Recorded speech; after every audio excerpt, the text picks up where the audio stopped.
kom ekki það fram að sko frá 2002 til 2022 hafi örorku ungra karlmanna á aldrinum 18-29 ára sko hún hefur aukist 70% 74%. Já, þú veist, hvert stefnum við eiginlega með þessar tölur að þetta náttúrulega lítur út fyrir að við séum bara að gera að karlmenn séu bara einhvern veginn á dett út bara úr samfélagi mannuna.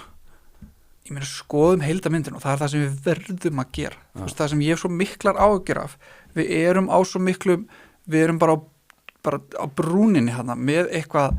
sem ég held bara getur stórkostlega alvarlegt. Nú ætla ég bara aðeins að teikna sko stóru myndina eins og ef við förum aðeins einu skrifu frá menntakerfinu.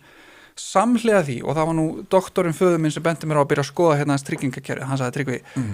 ég er búin að skoða þessu töluhjöður á sama tíma og þú ert að lýsa því að drengi sig útskrifast hérna hálf ólæsir úr grunnskólum og dett út í framhaldsskólum, þá er rosa aukning í örorku og bara svona tilgangsleysi í ungum karlmennum og hann sagði, og ég veit að mjög stór hluti af því er geðræns eðlis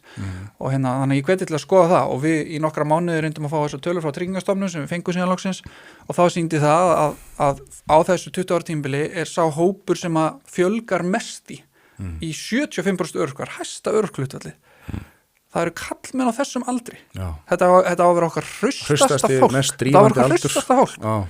Sama tíma erum við komið með Evrópumet í að kallmenn á þessum aldri ger ekki neitt, er ekki skráður í neitt.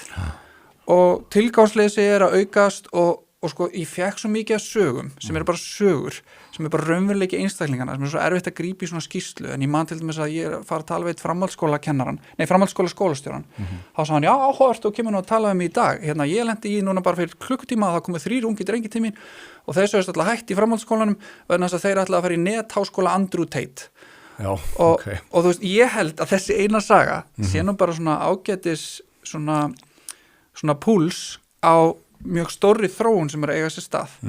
Sama tíma er að fjölga mjög núna ungum Íslendingum eða fólki sem er að flytja til Íslands og er að vera Íslendingar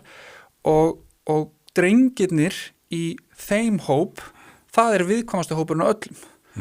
Íslenskir drengir eru viðkvæmur hópur en drengir hérna, þar sem foreldrarna erlendum uppruna eru ennþá verri stöðu og þetta er hópur sem er að fjölga mjög hratt í. Þannig að það er að fjölga svo hratt hópi í samfélaginu okkar sem er bara að aftengjast samfélaginu, hefur ekki hagaði að taka þátt í því, eða skilur ekki tilgangin í því og hérna er að finna sína hópa jafnvel einhverjum svona erlendum samfélagum sem eru oft jafnvel svona hostile því að taka þátt í samfélaginu að sækja sér menntun og þegar ég fór að tala við drengina sjálfa, drengi á aldrinum 14 til svona 25 ára og spurja þá þetta, þá kom mér svo óvart hvað var algengt viðbrað, bara ég að háskóli bara fyrir aumingja. Háskóli bara og getur ekki eitthvað. Þú veist, maður fer bara í sin eigin business og hérna, og ég meina ég verandi formaður hugverkar og ég bara frábært að það er svona nýsköpuna þengjandi, ég kannski ekki frábært að ég telji háskóli fyrir aumingja, en svo fór maður bara, hvað eru þið þá að starta fyrirtækjum og þá var bara, nei, þú veist, ég keypti Bitcoin,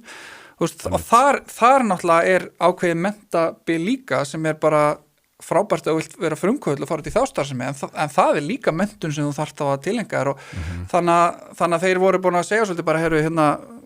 háskóli fyrir aumingja, ég verð bara frumkvöld eins og Elon Musk eða eitthvað en það var engin samfarandi leið í gangin af það, en það sé maður enga aukningu eitthvað svona rosa mælanlega í að þessi ungi kall með sig að starta miklu fleiri fyrirtæki með neitt svoleiðis.